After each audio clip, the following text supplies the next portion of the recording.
Setiap penyakit ada obatnya.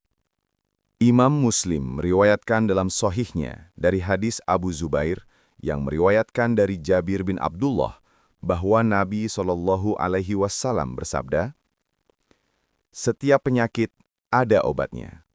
Jika obat yang tepat diberikan, dengan izin Allah, penyakit itu akan sembuh."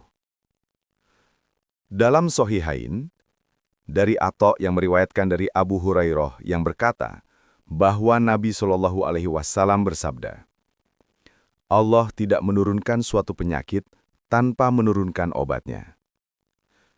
Imam Ahmad dalam musnadnya dari hadis Ziyad bin Alaqah meriwayatkan bahwa Usamah bin Syurik berkata, "Aku sedang bersama Rasulullah ketika orang-orang Arab Badui datang dan bertanya, 'Wahai Rasulullah, apakah kami harus mencari obat?' Beliau menjawab, 'Ya, wahai para hamba Allah, carilah obat, karena sesungguhnya Allah tidak menciptakan suatu penyakit tanpa menciptakan obatnya, selain satu penyakit.'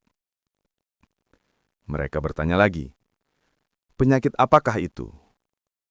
Beliau menjawab, 'Usia tua.' Dalam riwayat lain, Allah tidak menurunkan penyakit kecuali Dia menurunkan obatnya. Sebagian orang mengetahuinya dan sebagian orang tidak mengetahuinya. Dalam Musnad oleh Imam Ahmad dan Sunan oleh At-Tirmizi dan Ibnu Majah bahwa Abu Huzamah berkata, "Aku bertanya, 'Wahai Rasulullah, apakah ruqyah yang kami gunakan, obat yang kami minum, dan tindakan pencegahan dapat mengubah takdir Allah?' Beliau menjawab, 'Itu semua adalah bagian dari takdir Allah.'" Hadis ini mengandung makna bahwa segala hal yang terjadi di dunia ini ada sebab-sebabnya dan ada cara-cara untuk menghilangkannya. Sabda Rasulullah bahwa setiap penyakit ada obatnya bisa bersifat umum, termasuk obat untuk penyakit-penyakit mematikan yang belum bisa disembuhkan. Karena Allah menyembunyikan dan menghalangi manusia untuk menemukan cara penyembuhannya. Hanya Allah yang Maha Mengetahui. Sabda Rasulullah SAW yang menyatakan penyakit dapat sembuh apabila pengobatannya tepat, menunjukkan bahwa ada dua kutub yang berlawanan bagi setiap ciptaan, dan ini dapat disimpulkan bahwa terdapat penangkal bagi setiap penyakit. Rasulullah SAW menyatakan ketika penyakit bertemu obat yang tepat, maka penyakit dapat disembuhkan. Sebaliknya, obat yang diberikan melebihi dosis atau tidak sesuai dengan penyakitnya dapat menimbulkan jenis penyakit lain. Jika dosis yang diberikan kurang dari yang dibutuhkan, maka tidak akan cukup untuk menyembuhkan penyakit itu. Jika penyakit dan penderitanya tidak ditangani dengan obat dan penyembuhan yang cocok, penyembuhan tidak terjadi. Begitu pula, jika waktu perawatan tidak cocok, jika tubuh tidak sanggup menerima atau tidak cocok dengan obat yang diberikan, pengobatan tidak akan efektif. Ini adalah penjelasan terbaik bagi hadis-hadis di atas. Atau bisa jadi, makna hadis-hadis tersebut lebih spesifik, yaitu Allah tidak menciptakan suatu penyakit yang dapat disembuhkan secara manusiawi, kecuali Dia menurunkan pengobatannya. Ini sama dengan firman Allah, menghancurkan segala sesuatu melalui perintah Tuhannya. Quran, Surat Al-Ahqaf, ayat 25. Artinya, segala sesuatu yang bisa hancur akan dihancurkan angin. Contohnya sangat banyak.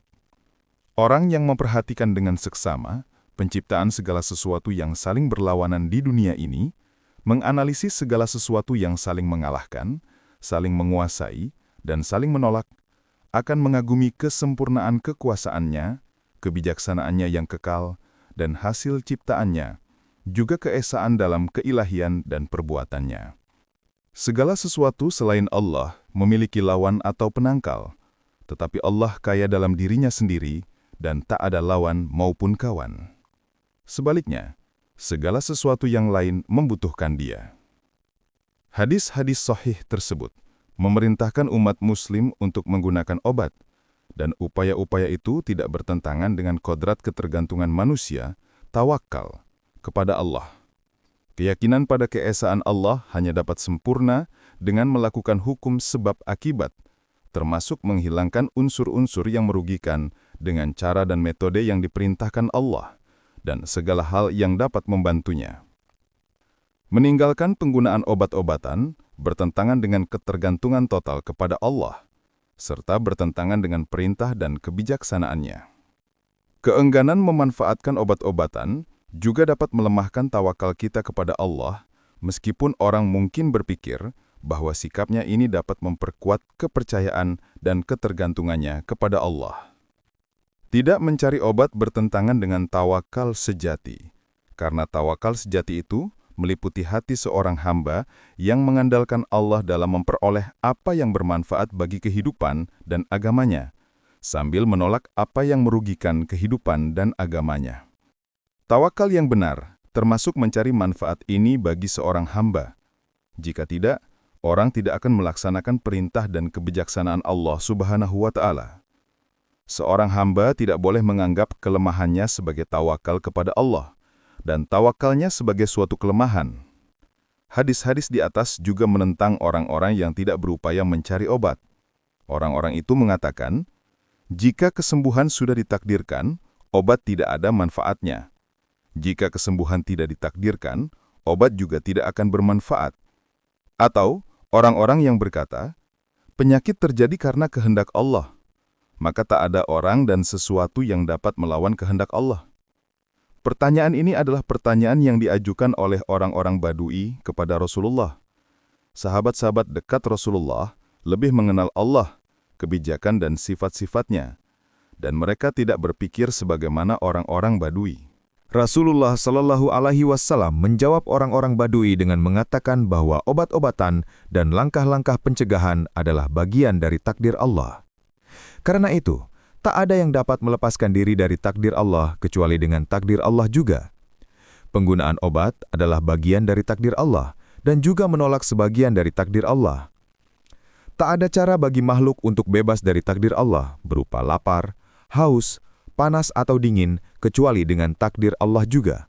Ini seperti memukul mundur musuh yang merupakan sebagian takdir Allah melalui jihad, yang juga merupakan perintah dan takdir. Segala sesuatu telah ditakdirkan Allah, penangkal, yang ditangkal, dan tindakan menangkal.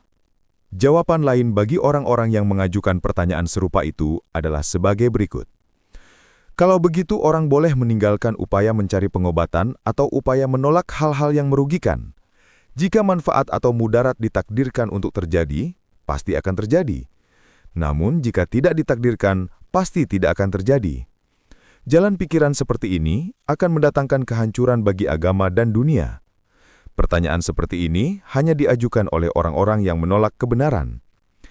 Itulah sebabnya mereka menjadikan takdir sebagai alasan untuk menyangkal kebenaran yang disodorkan kepada mereka.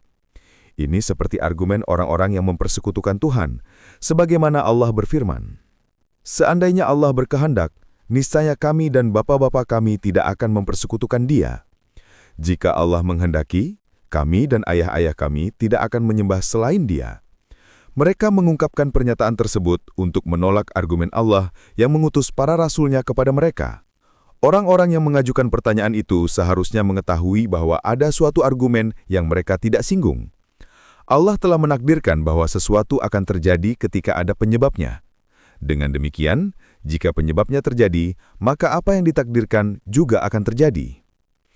Jika orang berkata, "Jika saya ditakdirkan untuk melaksanakan sesuatu, saya akan melaksanakannya. Jika tidak, saya tidak akan mampu melaksanakannya."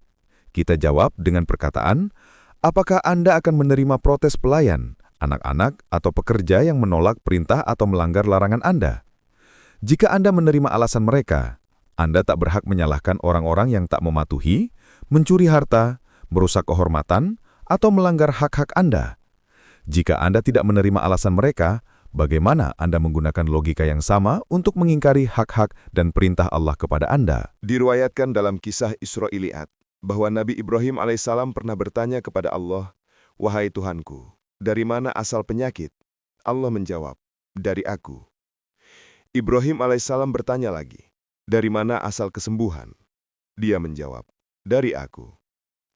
Ibrahim alaihissalam terus bertanya, "Jika begitu, apa peranan seorang tabib?" Dia menjawab, "Tabib adalah orang yang di tangannya kuturunkan dan kujadikan sebab kesembuhan." Sabda Nabi bahwa terdapat obat bagi setiap penyakit seharusnya memperkuat jiwa pasien serta dokter dan mendorong mereka untuk mencari obat. Jika pasien merasa bahwa ada obat bagi penyakitnya, hatinya akan dipenuhi harapan, bukan perasaan putus asa, dan harapan terbuka lebar di hadapannya. Jika pasien diperkuat, kekuatan yang ada di dalam dirinya, panas instingtif, jiwa dan hati juga akan diperkuat. Kekuatan ini akan memperkuat bagian tubuh yang terserang, dan penyakit akan menjadi lebih mudah disembuhkan. Ini juga berlaku bagi dokter. Jika seorang dokter mengetahui bahwa terdapat obat bagi penyakit, ia akan bersemangat mencari obat itu. Penyakit jasmani serupa dengan penyakit yang menyerang hati. Sebagaimana Allah menurunkan obat bagi penyakit yang menyerang hati, Dia juga menurunkan obat bagi penyakit yang menyerang tubuh. Jika seseorang mengetahui obat tersebut dan menggunakannya dengan tepat, dengan izin Allah, penyakitnya akan sembuh.